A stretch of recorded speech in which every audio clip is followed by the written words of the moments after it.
మహాపరిశుద్ధుడైన మహిమ కలిగిన మా ప్రియ పరలోకపు తండ్రి, మీరు ప్రేమించి ఈ సాయంకాల సమయంలో మిమ్ములను ఘనపరచుటకు సంఘము, నాయన కుటుంబాలు ఈ స్థలమునకు రావడం ప్రత్యేకమైనటువంటిది. దేవా, సమయమందును అసమయమందును వాక్యమును ప్రకటించుటకు మీ సేవకులను మీరు వాడుకుంటున్నారు. దేవా, ఆ ప్రకారంగా ఈ సమయంలో నన్నును మమ్ములను వాడుకొని సమస్త ఘనత మహిమ మీకే చెందునట్లు ఆరోపిస్తున్నాం. వాక్యం వినుటకును లోబడుటకును అనుసరించుటకు మాకు సహాయమునిమ్మని యేసు నామములో అడిగి వేడుకొని ప్రార్థిస్తున్నాము తండ్రి. ఆమేన్. ఎంతమంది ఆమేన్ అన్నారు? ఎక్కువ మీరు సేవకులకి పని పెడతారు, మీరు సైలెంట్ ఉంటారు.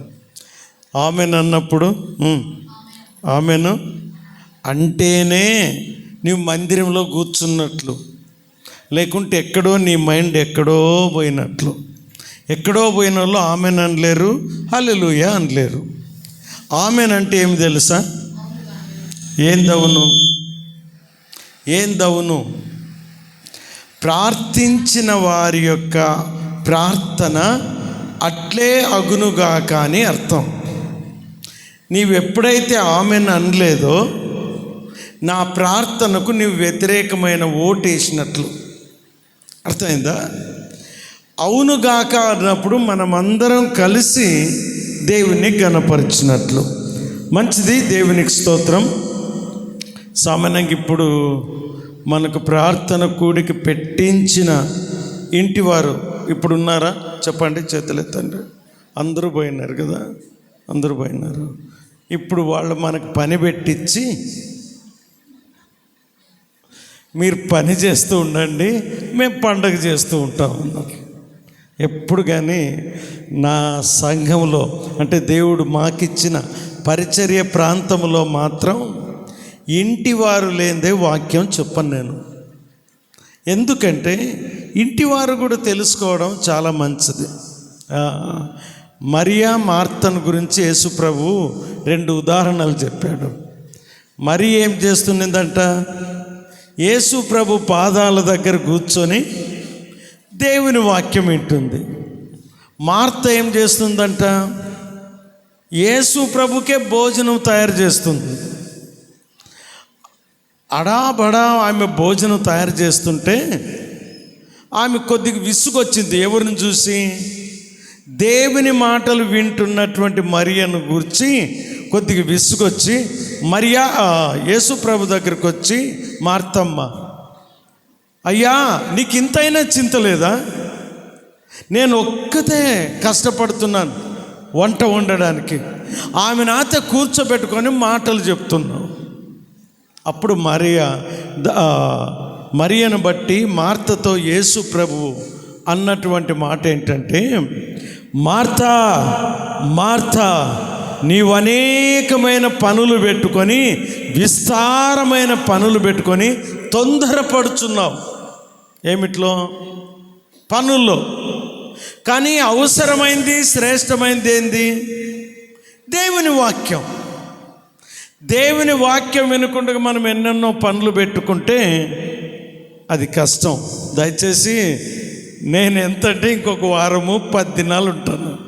నేను కొద్దిగా మీకు ఏదైనా చెప్పి నేను వెళ్ళిపోవచ్చు, కానీ అయ్యగారు చెప్పలేరు. ఎందుకంటే కోప్పడుతుంటారు అయ్యగారి మీద. నేను కొన్ని దినాలు ఉండేవాడు కాబట్టి. కానీ క్రమం నేర్చుకోవడం చాలా మంచిది. కూడిక పెట్టామంటే అందరికన్నా మనం ముందు ఉండాలి. నీ ఆహారం, నీ పద్ధతులు అవన్నీ అవుట్ తర్వాత నీవు పప్పర్మెంట్లు ఇచ్చినా పర్వాలేదు, కానీ వాక్యం వినడం, నీవు, నీ భర్త, నీ కుటుంబం వింటే అది చాలా మంచిది. Okay, thank you. దీని గురించి మీరేం మనసులో పెట్టుకోవద్దు. క్రమం సరే, మంచిది. ఈ దినం కూడికలో ఎవరు లేరు కాబట్టి మరి ఎట్లా చెప్పాలో నాకు తెలియదు. చూడండి అయ్యా, వాళ్ళని పట్టుకోరండి. ఆ ఇంటి వాళ్ళని పట్టుకోరండి. సరే, మంచిది, వాక్యాన్ని విందాం. ఈరోజు కూడిక 2 రకాలుగా పాస్టయ్య గారు నాకు చెప్పాడు. వెంట్రుకలు తీయడం అంట, మళ్ళీ తర్వాత బర్త్డే అంట కూడా. సరే, మంచిది. పిల్లలకి ఇవి రావడం మామూలే, పుట్టిన వానికి వెంట్రుకలు వస్తూ ఉంటాయి. అప్పటి కాలం వెంట్రుకలు రాకపోతే చాలా చింత. కానీ వెంట్రుకలు ఇంకా పొడుగు వస్తే పుట్టు వెంట్రుకలని కత్తిరిస్తాం. అప్పటి కాలంలో సంసోన్ అనేటటువంటి ఆయనకు దేవదూతే చెప్పింది, ఏమని? పిల్లవానికి, పుట్టేవానికి వెంట్రుకలు కత్తిరించొద్దు అని. ఎందుకంటే దేవుని కొరకు నాజీరు చేయబడిన వ్యక్తి అని. ఆ తర్వాత బర్త్డే విషయాల్లో మనం గమనించినట్లయితే బైబిల్ గ్రంథంలో చక్కగా బర్త్డేలు కొద్దిమంది చేసుకున్నారు. 1 ఫరో రాజు చేసుకున్నాడు, 2 ఇంకొక రాజు, ఎవరు? హేరోదు రాజు చేసుకున్నారు. ఆ బర్త్డేలు 2 మాత్రం ఉన్నాయి. ఒక బర్త్డే రోజు, ఒక బర్త్డే విందులో ఒక మంచి దైవజనుని తల నరికించాడు ఒక ఆయన. ఒక బర్త్డే రోజు ఫరో రాజు పానదాయకుని యొక్క తలను హెచ్చించాడు. ఇది బైబిల్ గ్రంథంలో. సరే, మంచిది. నేటి కాలంలో బర్త్డేలు మనం ఎందుకు చేసుకోవాలి అంటే కృతజ్ఞత పూర్వకానికే. ఏమిటికి చెప్పండి? కృతజ్ఞత. కృతజ్ఞత అంటే ఏంటి? స్తుతి అంటే ఏంటి? స్తుతి అంటే ఏంటి? మా ఊళ్ళో ఒక కొండలో రాళ్ళు కొట్టేటటువంటి వాళ్ళు దగ్గర అడవిలో ఒక మందిరం కట్టించారు. ఆ తర్వాత దాంట్లో కొద్దిమంది అంతా మొరటు వాళ్ళు, మాస్ పీపుల్, తాగి ఎక్కడంటే ఎక్కడో పడేవాళ్ళు. వాళ్ళ దగ్గర సేవ చేస్తే ఒక 30 మంది రక్షింపబడ్డాడు. అతడు ఎక్కడ నేర్చుకున్నాడో ఎక్కడ లేదో స్తుతి అనే మాట నేర్చుకున్నాడు. అంతగా తెలియదు, నేర్చుకున్నాడు. సార్, నేను అయిన తర్వాత, నా ప్రార్థన అంతా అయిన తర్వాత, సార్ కాసేపు నేను ప్రార్థన చేస్తాను సార్ అంటే నాకు చాలా సంతోషమైంది. చేయి నాయన అంటే స్తుతి అని గట్టిగా చాలాసేపు అంటున్నాడు. ఆ తర్వాత సరేలే, మంచిది, ప్రార్థన ఆయన చేయలేదు, ఆ మాట ఎక్కువ సార్లు అని బంద్ చేశాడు. నాయన స్తుతి అంటావు, స్తుతి అంటే ఏంటి అన్నాను. ఆయన ఏమన్నాడు తెలుసా? మేము కంకర కొడతాం కదా సార్, ఆ స్తుతి అన్నాడు. ఎందుకు? దాని అర్థం తెలియదు. ఆయనది తప్పు కాదు. నేనెందుకని నీ కంకర కొట్టే స్తుతిని తీసుకొని స్తుతి అంటే అది ఏమి లాభం లేదు. స్తుతి అనేటటువంటి మాట ఏంటంటే దేవునిని పొగడుట. ఆమేన్. దేవునిని పొగడుట. కృతజ్ఞతాస్తుతి అంటే దేవుడు చేసిన మేళ్లకు జ్ఞాపకము చేసుకొని ఆయనను స్తుతించుట. దేవుడు అనేకమైన మేళ్ళు చేస్తాడు. కీర్తనకారుడైన దావీదు గారు 103వ కీర్తనలో ఒక మాట అన్నారు. ఈరోజు మీరు కోరారు కాబట్టి గంట పైబడే వాక్యం నేను చెప్తాను. దాంట్లో 3వ వచనం, ఆయన చేసిన ఉపకారములలో దేనిని మరవకము. ఆయన చేసిన ఉపకారాలు దేనిని మరవకూడదు. దీనినే కృతజ్ఞత అంటారు. ఎందుకంటే మానవుడు దేవుడు చేసిన మేళ్లను వింటారా? మీరు వింటూ ఉంటే చెప్తానమ్మా, శ్రద్ధ పెట్టడం లేదు, నేను అరుస్తూ ఉన్నాను. కూర్చొని. దేవుడు చేసిన ఉపకారాలలో మానవుడు మరుస్తూ ఉన్నాడు కాబట్టి కీర్తనకారుడు అంటాడు, నా ప్రాణమా ఆయన చేసిన ఉపకారాలలో దేనిని మరవద్దు అంటాడు. ఈరోజు దేవునికి స్తోత్రం, ఆ కుటుంబీకులు జ్ఞాపకం పెట్టుకున్నారు. ఏం జ్ఞాపకం పెట్టుకున్నారు? పిల్లవాడు పుట్టిన దినం. ఒకవేళ ఎన్ని సంవత్సరాలమ్మా? 3 సంవత్సరాలు. చక్కగా 3 సంవత్సరాలు దేవుడు కాపాడాడు కాబట్టి ఆయనకు కృతజ్ఞత చెల్లించాలి. చాలా మంచిది. దానిని బట్టి 65వ కీర్తనలో ఒక చక్కని మాట ఉంది. 65వ కీర్తన 10వ వచనం. త్వరగా ఎవరైనా చదువుతారా? 65:10. Very good.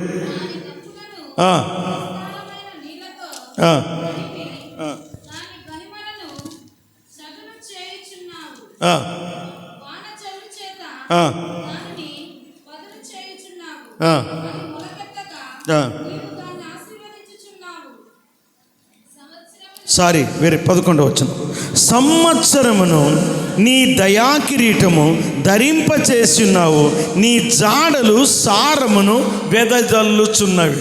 చూద్దాం ఈ మాట అందరూ అంటారా? సంవత్సరము. ఓ అమ్మా, ఓ అమ్మా, ఓ తల్లి, వాళ్ళు సభ పెట్టుకున్నారు. నేను ఇక్కడ ఎప్పుడు కానీ వినండి, నన్ను ఏమన్నా మీరు అనుకునండి, వినండి ఒక మాట. దేవుని యొక్క వాక్యాన్ని నిర్లక్ష్యం చేయకూడదు.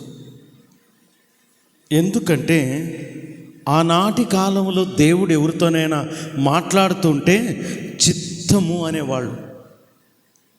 మనం మన పనులు చేసుకుంటే నాకు పనులు ఉన్నాయి, అలుపుంచి అన్నీ ఉన్నాయి. ఎందుకు? దేవుని వాక్యం వింటేనే.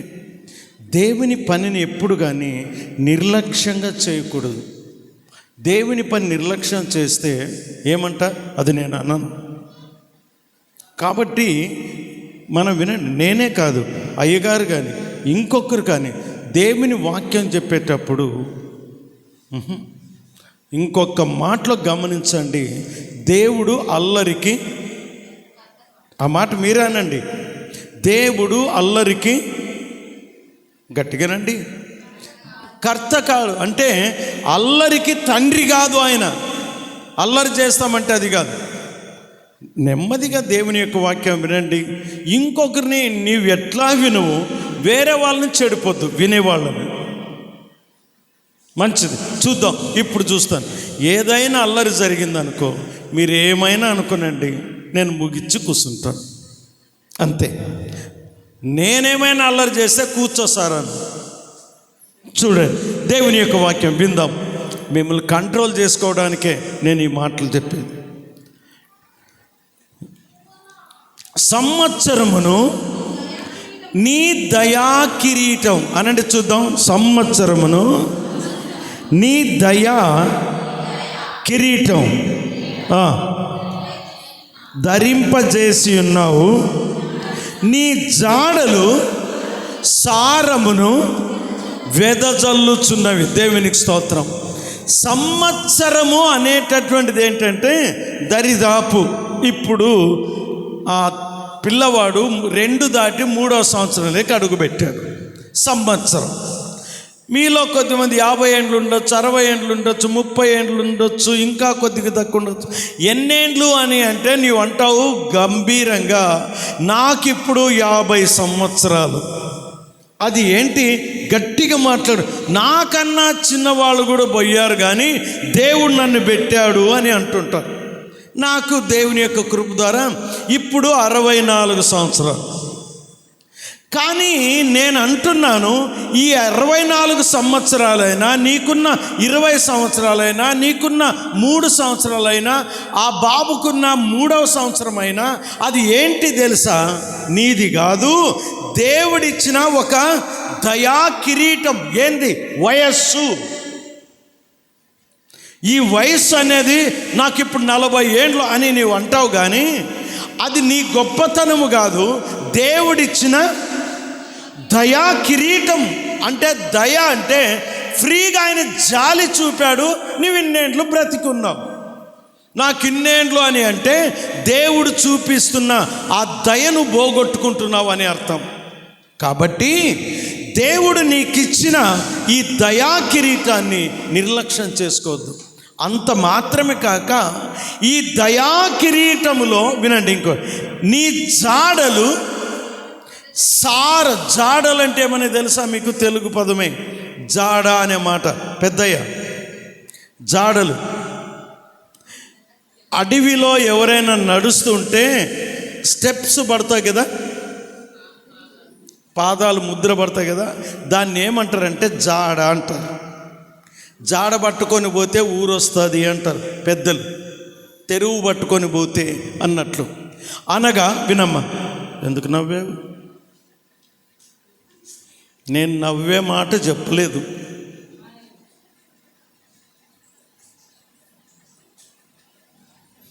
దుఃఖపెట్టొద్దండి నన్ను దయచేసి. వినండి దేవుని వాక్యం. ఒకవేళ నాకైతే నేను ఓర్చుకుంటాను, మీ సంఘ కాపరి ఎట్లా ఓర్చుకుంటున్నాడు?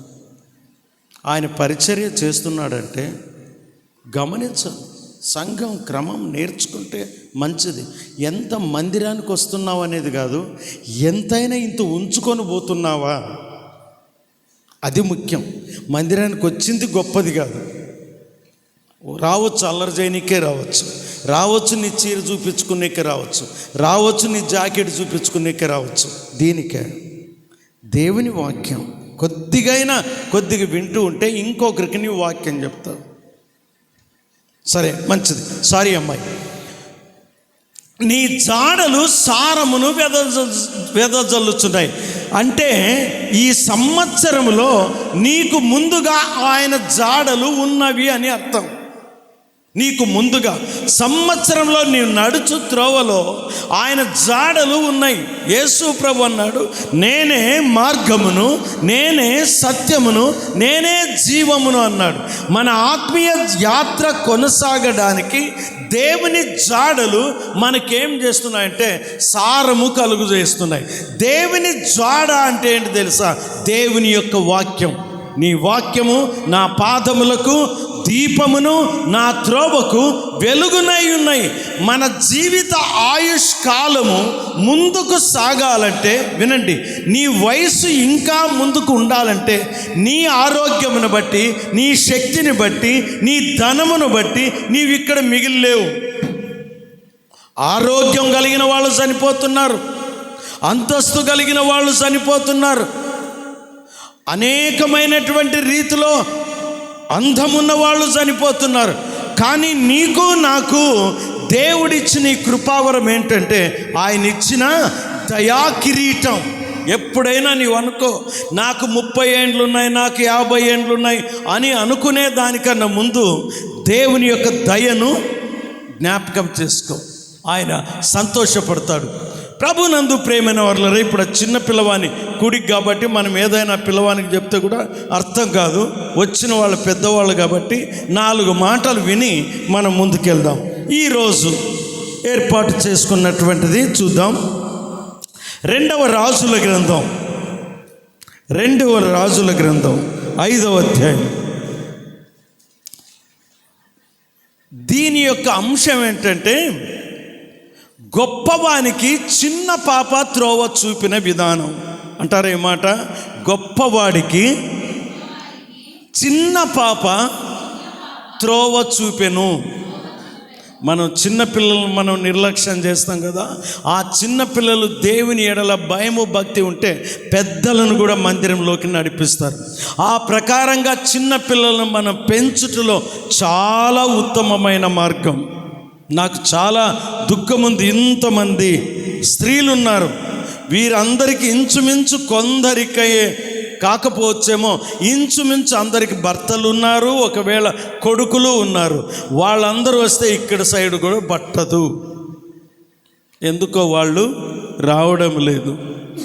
ఎందుకో అంటానంటే, మీరు మన పిల్లలను దైవీకమైన పద్ధతిలో పెంచడం చాలా అది శ్రేష్టమైంది.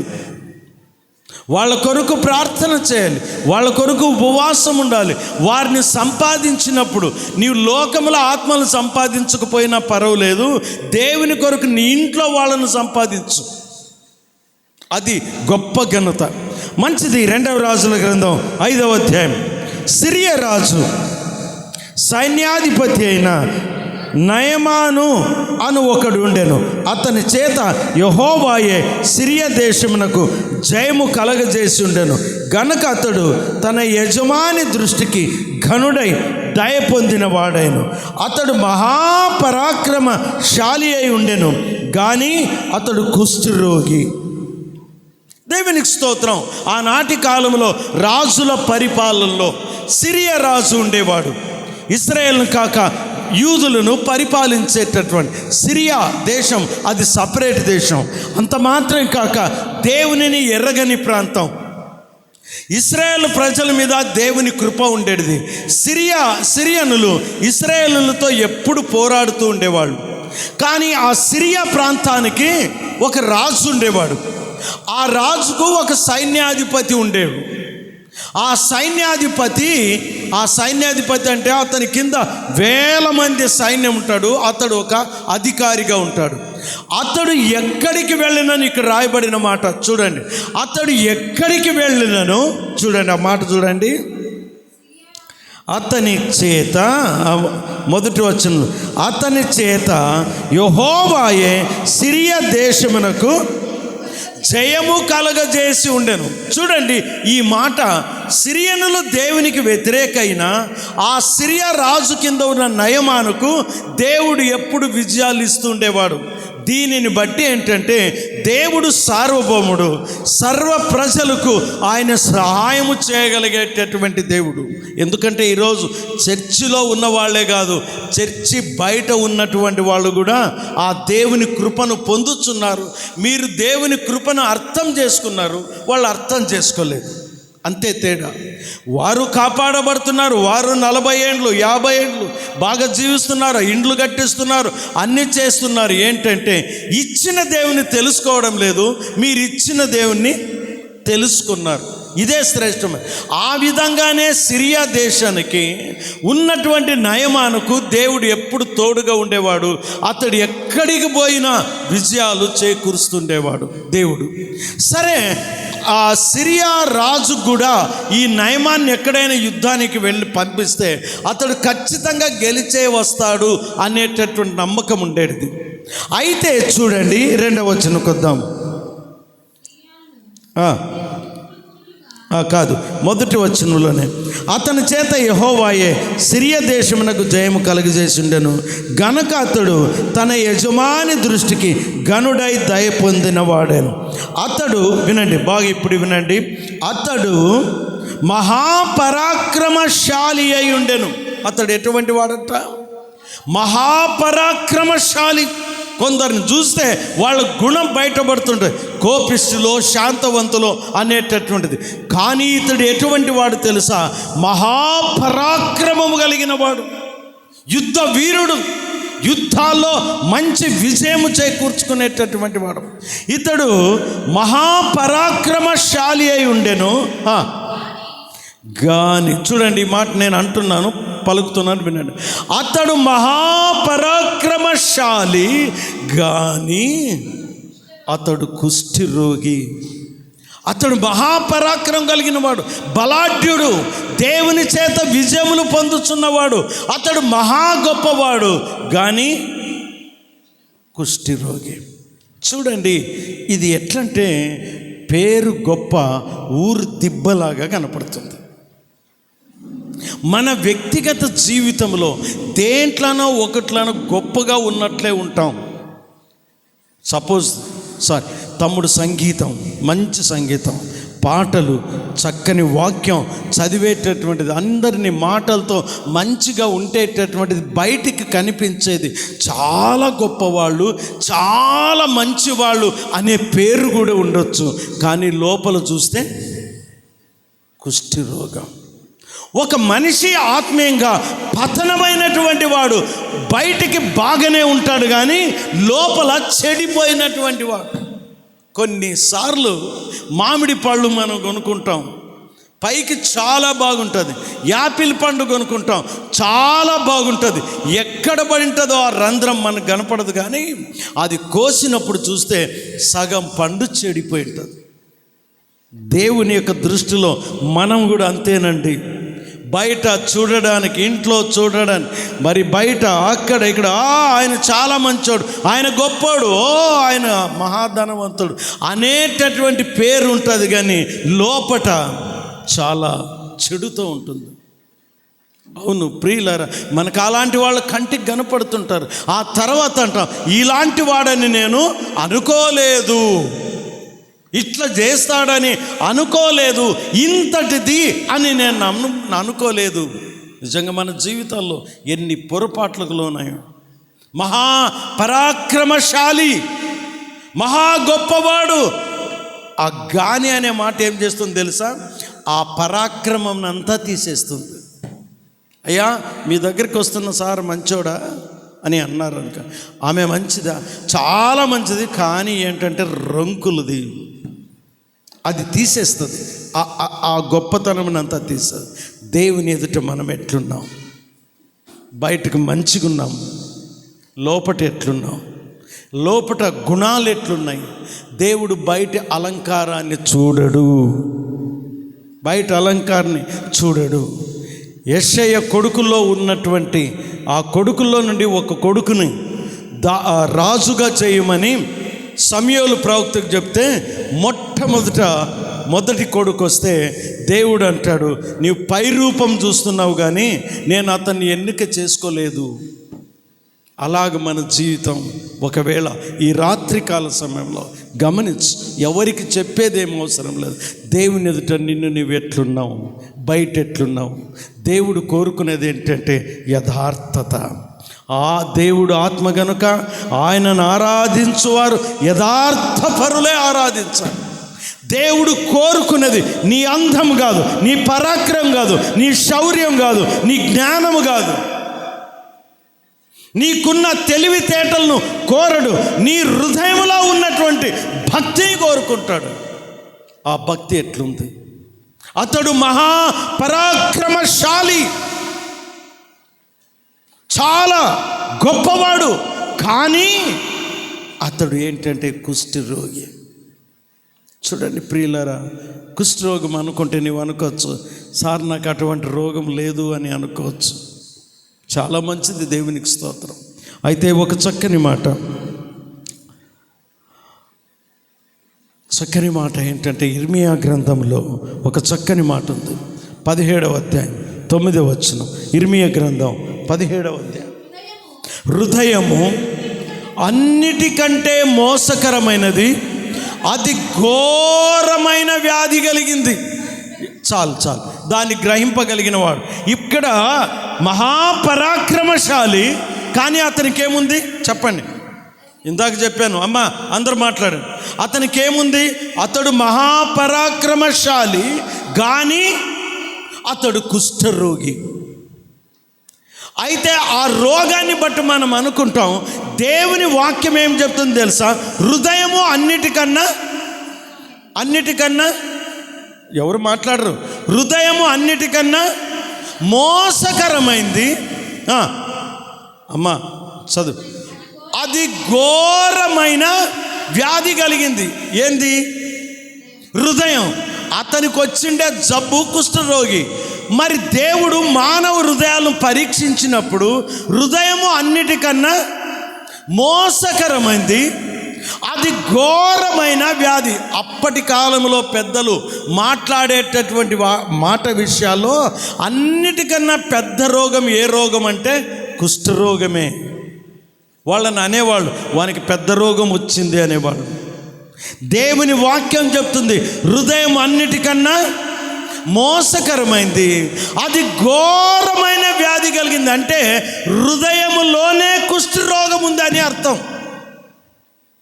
హృదయం బయటకు ఉండొచ్చు, ఆ హృదయంలో ఉన్న కుష్ఠరోగాన్ని బట్టి దేవుడు ఈ రాత్రి మాట్లాడుతున్నాడు. ఒక చిన్న ఉదాహరణ. ఒక ఆయన ఊర్లో మంచి పేరు కలిగిన ఒక సారు ఉండేవాడంట, బడి పంతులు, చాలా మంచి పేరు కలిగింది. ఆయన ఒకసారి కెనాల్ కాలువ మీద ఎండాకాలంలో వెళ్తున్నాడు. ఆ కాలువకు ఒక డ్రాప్ ఉంటే ఒక దగ్గర ఒంటరి స్త్రీ స్నానం చేస్తుంది. ఇతడు చాలా మంచివాడే, ఆ దారిన పోయేవాడు ఆమెను చూసి ఆ దారిలో పోకుండా అతడు ఆమె ఉన్న వైపు వెళ్ళాడంట. ఆమెకు తెలియదు, ఎక్కడో చూసుకుంట ఆమె స్నానం చేస్తుంది ఆ కెనాల్లో. ఇతడు వెనక నుంచి పోయి ఆమె అటు చూస్తూ ఉంటే వెనక నుంచి పోయి ఆమె మీద చేయి వేశాడట. చాలా మంచివాడే, కానీ ఆమె మీద చేయి వేస్తే ఆమె హఠాత్తుగా ఇలాగ తిరిగిందట. తిరిగితే ఆమె ముఖం ఎట్లుంది తెలుసా? సగం పెదవులు ఊడిపోయాయి, అక్కడక్కడ సగం ముక్కు ఊడిపడింది, కండలంతా చివికి ఆ భయంకరమైన జబ్బుతో ఆమె బయట ఎవరికి కనపడకుండా వచ్చి స్నానం చేస్తుంది. ఆమెకు కుష్ఠరోగం ఉంది. ఇతడేమో ఈ వెనకల నుంచి వచ్చి ఆమె మీద చేయి వేస్తే అబ్బురపడ్డాడు ఆమె ముఖం చూసి.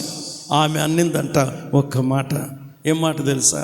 నాకున్న రోగము కన్నా నీలో ఉన్న రోగము చాలా పెద్దది. నాకున్న రోగం ఇది యథార్థంగా వచ్చిన రోగం, కానీ నీలో ఉన్న రోగం ఇది నాకన్నా ఘోరమైంది. అవును, ప్రభువునందు ప్రియమైన వారు, దేవుని ఎదుట మనం ఉండాలంటే మన హృదయం చాలా, అది దేవునికి అవసరం. అందుకే హృదయ శుద్ధి కలిగిన వారు ధన్యులు, వారు దేవుణ్ణి చూచెదరు అన్నాడు. హృదయ శుద్ధి, దేవుణ్ణి ఆరాధించడానికి హృదయ శుద్ధి. మనం మందిరంలోనూ ఒకరికొకరు గలాటాలు, ఒకరి మొక్క ఒకరికి పడదు. ఈ విధమైన ఈ గజిబిజితనం దేవుడు కోరుకుంటాడా? నీ హృదయం శుద్ధిగా ఉంటే అందరూ అక్కలే, అందరూ అన్నోళ్ళే, అందరూ తమ్ముని వాళ్ళే. ఎందుకంటే దేవుడు యథార్థమైన కుటుంబం, తన సంఘాన్ని దేవుడిచ్చాడు. సరే, ప్రభునందు ప్రేమైన వల్ల ఇతడు కుష్ఠరోగి, భయంకరమైన కుష్ఠరోగి. ఎక్కడెక్కడో యుద్ధాలు చేసి ఇంటికి వస్తాడు. ఇంటికి వస్తే ఆ భార్యను మెచ్చుకోవచ్చు. మన ఇంట్లో విషయాలు కొన్ని ఏదైనా కొంత జరిగితే ఊరంతా మందికి తెలిసే రీతికి చెప్తాం, కానీ తన భర్తకున్నటువంటి రోగాన్ని ఎప్పుడు ఇతరులకు చెప్పలేదు ఆమె. మంచి సైన్యాధిపతి డ్రెస్ వేసుకొని పోయి యుద్ధం చేసి వస్తాడు. ఇంటికి వచ్చేటప్పుడు అతన్ని మంచి బాజీ భజంత్రతో తీసుకొని వచ్చి ఇంటిలో వదులుతారు. ఇంటికి వచ్చిన తర్వాత అతడు డ్రెస్ వదిలి తన భార్య ముందు కనపడితే ఎట్లా కనపడతాడు? కుష్ఠరోగి. ఆమె అతనికి సేవ చేసింది. కుటుంబ జీవితం వినండి, కుటుంబ జీవితం. నీ భర్త అందమే కాదు, అనారోగ్య పరిస్థితులు కూడా అతన్ని నయమాను భార్యలాగా ఆదరించేటటువంటి ఒక స్త్రీగా ఉండాలి. ఎంతమంది తమ భర్తలను నిర్లక్ష్యం చేయడం లేదు. ఎంతమంది తమ భర్తలతో నీకు తెలియదులే ఎంత అనేటటువంటి వాళ్ళు ఎంతమంది లేరు. కుటుంబ జీవితం బహు చక్కగా ఉన్నది. అతడు మహాపరాక్రమశాలి, కానీ కుష్ఠరోగం ఉన్నది. ఆ కుష్ఠరోగాన్ని ఆమె ఎప్పుడు బయటకు చెప్పుకోలేదు. ఆమెలో మనసులో వేదన ఉంది, దుఃఖం ఉంది, భయంకరమైన వేదన ఉంది, కానీ తన భర్తను గూర్చి ఏనాడు బయటకు చెప్పుకోలేదు. క్రైస్తవ కుటుంబం అలాంటి కుటుంబంగా ఉండాలి. భర్త యొక్క సంసారాన్ని బయట వేసుకునేటటువంటి వారు కుటుంబానికి యోగ్యులు కాదు. కుటుంబంలో అవమానమైన, కుటుంబంలో ఘనతైన నీవు భరించు. నీ భర్తను సంరక్షించుకోవాల్సినటువంటి బాధ్యత ఉన్నది. నాయమాన భార్య అటువంటిది. ఆ తర్వాత చూద్దాం కొద్దిగా. సిరియనులు గుంపులు గుంపులుగా బయలుదేరి ఇశ్రాయేలు దేశం మీదకి పోయి ఉండిరి. వారు అచ్చట నుండి ఒక చిన్నదాన్ని చెరగొని తేగా. వినండి, ఇక్కడ ఇంతవరకు ఆ కుటుంబం అలాంటిది. ఈ కుటుంబంలో ఉన్నటువంటి నయమాను వేరే ప్రాంతానికి యుద్ధానికి పోయాడు. యుద్ధానికి ఏ ప్రాంతానికి పోయాడంటే యెరూషలేము సరిదాపు ఇశ్రాయేలీల దేశానికి పోయాడు. ఇశ్రాయేలీలు అంటే ఎవరు తెలుసా? మీకు ఎవరికైనా తెలుసా? ఇశ్రాయేలీలు అంటే దేవుని నమ్మిన బిడ్డలు, దేవుడు ఏర్పాటు చేసుకున్నటువంటి బిడ్డలు ఇశ్రాయేలీలు. ఈయన దేవుని ఎరగని ఆయన ఇశ్రాయేల్ దేశానికి వెళ్ళి యుద్ధం చేశాడు. యుద్ధంలో ఇశ్రాయేలీలు ఓడిపోయారు, కానీ ఇతడు ఏం చేశాడు? ఆ దేశంలో నుండి ఒక చిన్న పిల్లలను కొందరిని తీసుకొచ్చుకున్నాడు. ఆ చిన్న పిల్లలో నయమాన్ ఇంటికి ఒక చిన్నది వచ్చింది. ఎవరు వచ్చారు? నయమాన్ ఇంటికి ఒక చిన్నది. ఈమె ఎవరు? ఇశ్రాయేలు దేశస్తురాలు. ఇశ్రాయేలీలు ఎవరు? దేవుని నమ్మిన ప్రజలు. దేవుని నమ్మినటువంటి ప్రజలలో నుండి ఒక చిన్నది ఆ ఇంటికి వచ్చింది, దాసిగా వచ్చింది. ఆ ఇంటి సామాన్లు తోమడానికి వచ్చింది. అయితే ఆమె జీవము కలిగిన దేవుణ్ణి తెలుసుకున్న పాప. ఆమేన్. నిజంగా మన జీవిత విషయాల్లో మన పిల్లలను దైవ రీతిలో పెంచితే ఎక్కడికి పోయినా దేవునికి సాక్షిగానే ఉంటారండి. మన పిల్లలను బజార్లో తిరిగేది, పాన్ పరాగలు వేసుకునేది, కిళ్ళీలు వేసుకొని ఇటు పెట్టుకునేది, ఇది నేర్చుకున్నారనుకో వాళ్ళు ఎప్పుడు నీకు కొడుకుగా ఉండరు. ఎందుకంటే వాళ్ళ ప్రవర్తన అలాగుంటుంది కాబట్టి వాళ్ళకు మెడికల్గా కూడా ఎఫెక్ట్ అవుతుంది. కాబట్టి దయచేసి ఎవరినో రక్షించుకోవాలనేది కాదు, నీ పిల్లలను రక్షించుకో. నీ పిల్లవాడు ఒకవేళ నీ పిల్లవాడు, నీ కొడుకులు, నీ కూతురు అందరూ వచ్చి ప్రార్థనలో కూర్చున్నారు అనుకో, ఎంత సంతోషం. నీవు సంఘంలో ఒక గెలిచిన స్త్రీగా ఉంటావు. లోకమును జయించాల్సిన పని లేదు. నీవు ఈ నయమాన్ లాగా దేశాలు జయించాల్సిన పని లేదు. నీవు ఇంటిని జయిస్తే చాలు క్రీస్తు కొరకు. అది చాలా ప్రాముఖ్యం. నా ఇంటిలో ఉన్న వాళ్ళందరూ మందిరానికి వస్తున్నారంటే దేవుడు ఒక బంగారు గడ్డ నీకు ఇచ్చాడని అర్థం చేసుకో. దేవుని తెలియకుండా వాళ్ళు విచ్చలవిడిగా ఈరోజు ఈ ప్రార్థనలో మీరున్నారు. నీ కొడుకులు, నీ భర్త, నీ పిల్లలు ఎక్కడున్నారు తెలుసా? ఏ టీవీ ముందు, ఏ బజార్లో వాళ్ళు ఉన్నారు. వాళ్ళు దేవుని మందిరంలో ఆ ప్రసన్నతను కనుగొంటే ఎంత ధన్యులు. కాబట్టి ఈ ఇశ్రాయేలు దేశంలో ఈ చిన్నది, దేవుని ఎరిగిన చిన్నది ఎక్కడికి వచ్చిందంటే సిరియా దేశానికి వచ్చింది. అయితే చూడమ్మా ఇక్కడ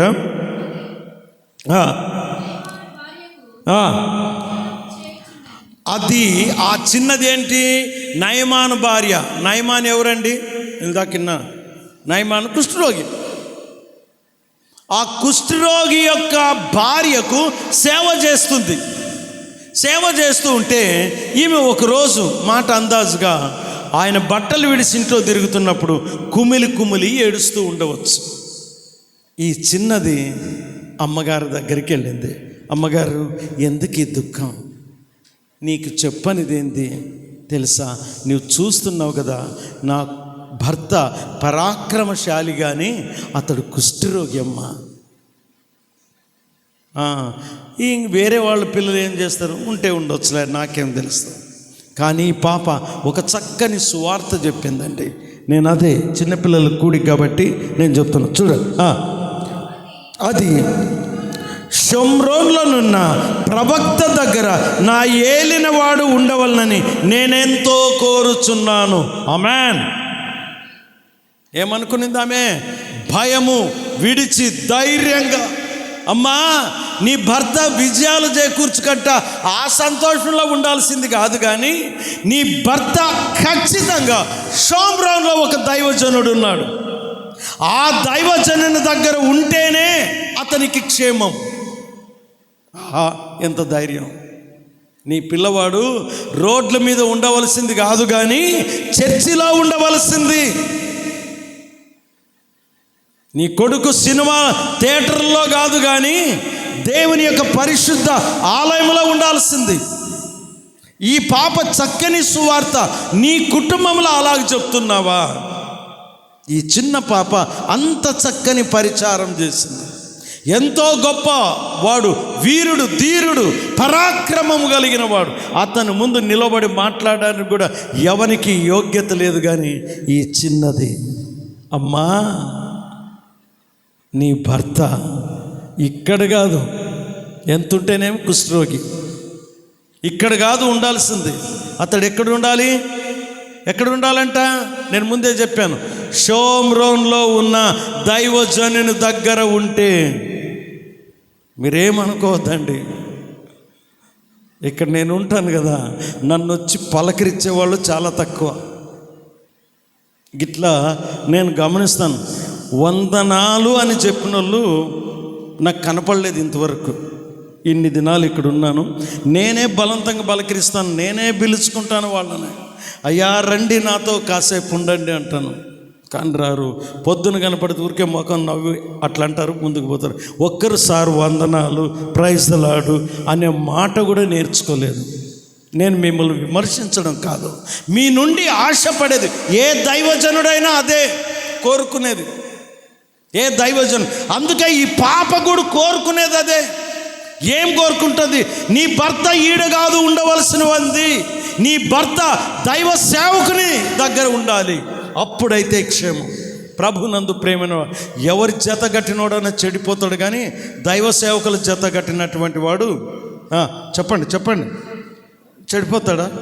మరి మీ పిల్లల్ని ఎందుకు దైవ సేవకులతో జత కట్టినీరు?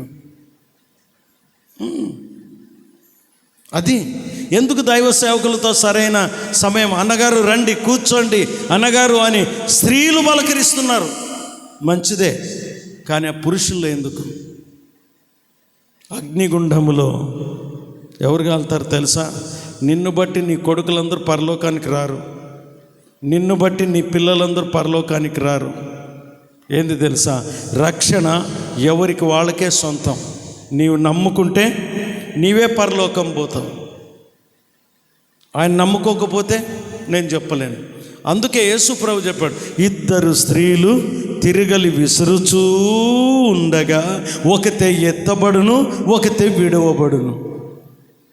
ఆయన అంత పబ్లిక్ చెప్పాడు. నీవు నమ్ముకుంటే ఇంట్లో పిల్లలు అందరూ పరలోకం పోతారు అనుకోవడం చాలా పొరపాటు. ఎవడు తింటే వాని కడుపు నిండుతుంది అంతే. కాబట్టి ఆ ప్రకారంగా రక్షణ కొరకు ప్రతి కుటుంబం విషయమై మనం ప్రార్థన చేయాలి. అందుకే ఈ చిన్న పాప ఆయన్ని మెచ్చుకోలేదు, ఆయన స్థానాన్ని మెచ్చుకోలేదు, ఆయన ఉండవలసిన స్థితిని మెచ్చుకోలేదు. ఈ చిన్న పాప వెంటనే సువార్త చెప్పింది. షోమ్రోన్లో అక్కడి నుంచే నన్ను పట్టుకొచ్చారు కదా, అక్కడ దేవుని యొక్క మహిమను నేను చూసిన దానిని, దేవుని యొక్క గొప్ప కార్యాలు నేను చూసిన దానిని, కాబట్టి నీ భర్త అక్కడికి వెళితే అతడు రక్షింపబడతాడు. మనం దేవుని యొక్క రక్షణ ఇంతగా తెలుసుకున్నటువంటి మనం నీ భర్తకు చెప్పలేదా? నీ పిల్లలకు చెప్పవా? అయ్యా, దేవుని మార్గంలో ఇక్కడ ఉంటేనే మేలు, రోడ్ల మీద ఉంటే మంచిది కాదని ఏ రోజైనా చెప్తున్నావా? ఏమిటికో అది కావాలో ఇది కావాలో ప్రభు అని ఏడుస్తూ ఉంటావు. ప్రభు, నా కొడుకును నీ మార్గంలో నడుపు అని అడిగిన తల్లి ఉందా? నా భర్తను నీ మార్గంలో నడిపించే భాగ్యం ఇవ్వు ప్రభు అని ఆయన కొరకు ఉపవాసం ఉండే దినాలు ఏమైనా ఉన్నాయా? అట్లా ఉన్నప్పుడు దేవుని ఎదుట నీవు మొర్ర పెట్టుకున్నది దేవుడు నీకు సహాయం చేస్తాడు. కాబట్టి సంఘము అనేటటువంటిది ఏంటంటే, ఇది సంఘమంతా ఎత్తబడాలన్నప్పుడు సంఘము సువార్త ప్రకటించాలి. ఈ చిన్నది సువార్త ప్రకటించింది. అమ్మా, నువ్వు ఏడుస్తున్నావు మంచిదే, కానీ అసలు నీ భర్త ఇక్కడ ఉండవలసినటువంటిది కాదు, నీ భర్త షోమ్రోన్లో ఉండాల్సింది. చూడండి, ఆ తర్వాత ఇంకొక వచనం చూపించి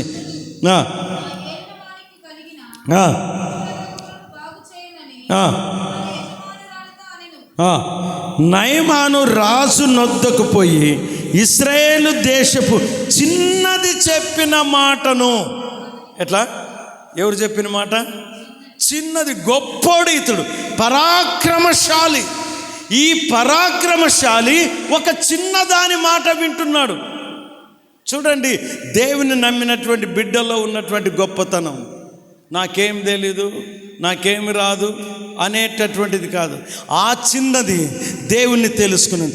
ఆ చిన్నదాన్ని పెంచిన తల్లిదండ్రులు ఎటువంటి వాళ్ళమై ఉండొచ్చు. వాళ్ళంత పెంచినందువలననే ఈ పాపకంత ధైర్యం వచ్చింది. అమ్మాయి, ఈరోజు పుట్టినరోజు చేస్తున్నటువంటి అమ్మాయి, నీ కొడుకును కానీ ఆ ప్రకారంగా పెంచు. మన పిల్లలను పెంచేటటువంటి విషయాల్లో మనం గమనిస్తాం, వాళ్ళ యొక్క ప్రవర్తనను గమనిస్తాం, దేవుని వాక్యం చదువుతున్నారా లేదా అనేది గమనిస్తాం. అంత నేర్పంగా ఈ పాప ధైర్యంగా అంత గొప్పవానికి సువార్త చెప్పింది. అతడు ఆ మాట, చిన్నదాని మాటను తీసుకొని పోయి రాజు దగ్గర చెప్పాడు. అయ్యా, నా ఇంట్లో ఒక బానిస పిల్ల ఉంది, ఆ పిల్ల ఈ మాట చెప్పింది, నా కుష్ఠరోగం ఆడ బాగవుతుందంట, ఆ షోమ్రోన్లో బాగవుతుందంటే ఆ రాజు సంతోషపడి కోట్ల కొలది డబ్బు, సుమారు ఎన్నో మనవులు, చూస్తావా అక్కడ,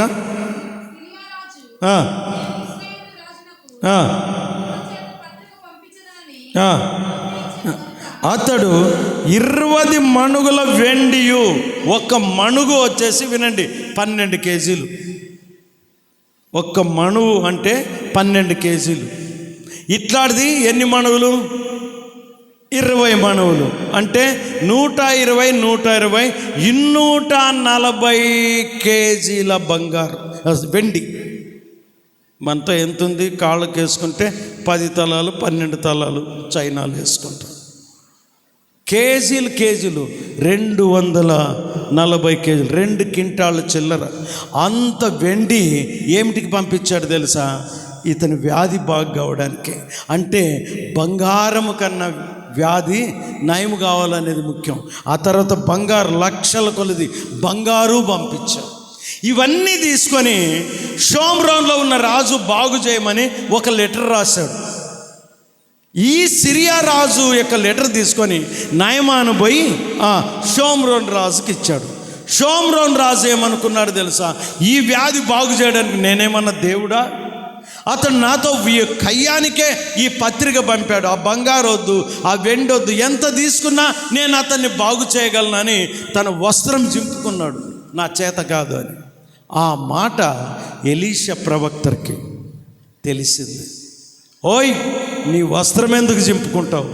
నీ దేశంలో ఒక ప్రార్థన పరుడు ఉన్నాడని జ్ఞాపకం లేదా?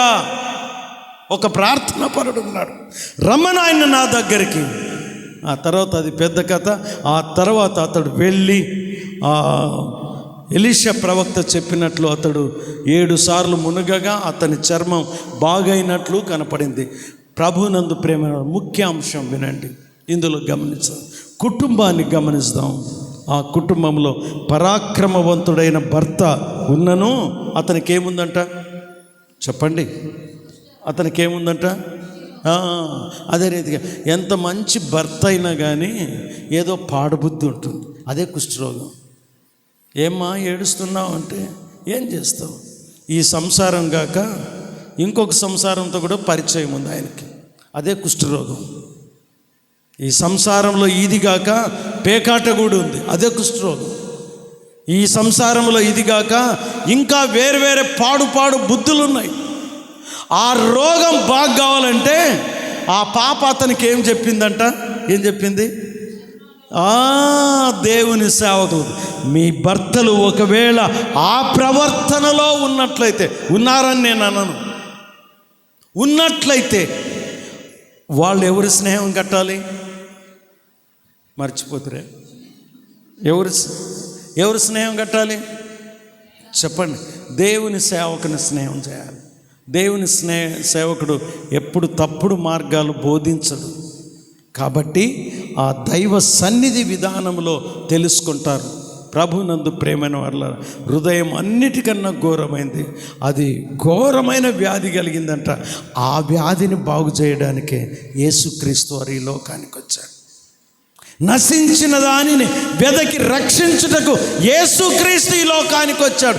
ఎటువంటి రోగమైన, ఎటువంటి పాపపు భయంకరమైన, ఉపద్రవమైన, శాపమైన, మరణమైన దాని నుండి రక్షించడానికే యేసుక్రీస్తు ఈ లోకానికి వచ్చాడు. ఆయన కుమారుడైన యేసు రక్తం ప్రతి పాపముల నుండి మనలను పవిత్రీకరించును. అది ఎటువంటి రోగమైన, పాప రోగకరమైనటువంటి. ఈ రోగాలే కాదండి, తలనొప్పి వస్తుంటుంది, ప్రార్థన చేసుకుంటే మళ్ళీ బాగవుతుంది, మళ్ళీ వస్తుంది, నడుము నొప్పి వస్తుంది. ఈ నొప్పులు వీటిని కాదు, అసలైనది జబ్బు హృదయము మారాలి. ఎంతోమంది బాగైన వాళ్ళు ఏం చనిపోవడం లేదా? దేవుని సేవకుడుగా ఉన్నటువంటి నేను కొన్ని రోజులకు చనిపోవాల్సిందే కదా.